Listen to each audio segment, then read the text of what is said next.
అనుదిన నిత్యజీవపు మాటలు. దేవునామానికి మహిమ కలుగునుగాక. దేవుని వాక్యాన్ని చదువుకుందాము. దేవా, నన్ను పరిశోధించి నా హృదయమును తెలుసుకొనుము.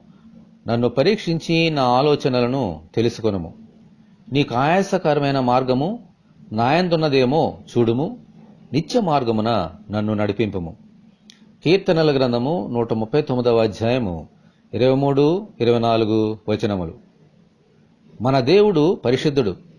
ఆయన పరిశుద్ధుడే ఉన్న ప్రకారము మనము కూడా పరిశుద్ధులుగా జీవింపబద్ధులమై ఉన్నాం. మన హృదయము పరిశుద్ధముగా ఉన్నప్పుడే మన దేవునితో మంచి సంబంధము కలిగి ఉంటాం. మన హృదయంలో ఏమున్నదో ఆయనకు ముందే తెలుసు. అయితే ప్రతి క్షణము మనం మన హృదయాలను పరీక్ష చేసుకుని ఆయనకు అయిష్టమైన ఆయస్కరమైన మార్గములు ఉన్నవేమో అని చూసుకోవాలి.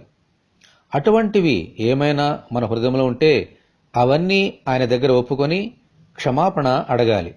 అప్పుడు ఆయన మనల్ని క్షమించి సమస్త దుర్నీతి నుండి తప్పించి నిత్య జీవంలో నడిపిస్తారు. ఆమేన్, హల్లెలూయా.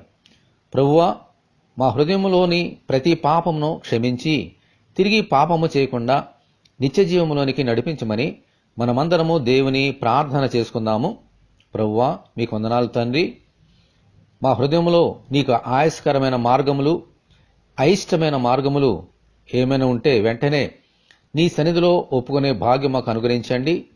అటువంటివి తీసివేసినైనా నిత్య జీవములోనికి నడిపించమని వేడుకొంచున్నాం. మా యొక్క హృదయంలో చీకటిని తొలగించి ఆశ్చర్యమైన వెలుగులోనికి నడిపించమని వేడుకొంచున్నాం. ప్రతిదినము మమ్మల్ని మేము పరీక్ష చేసుకుంటూ నీకిష్టమైన మార్గములో పయనించినట్లుగా మమ్మల్ని నడిపించమని వేడుకొంచున్నాం.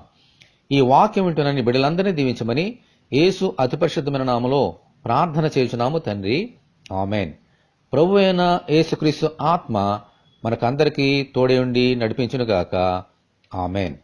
పరిశుద్ధ దేవుని మందిరం.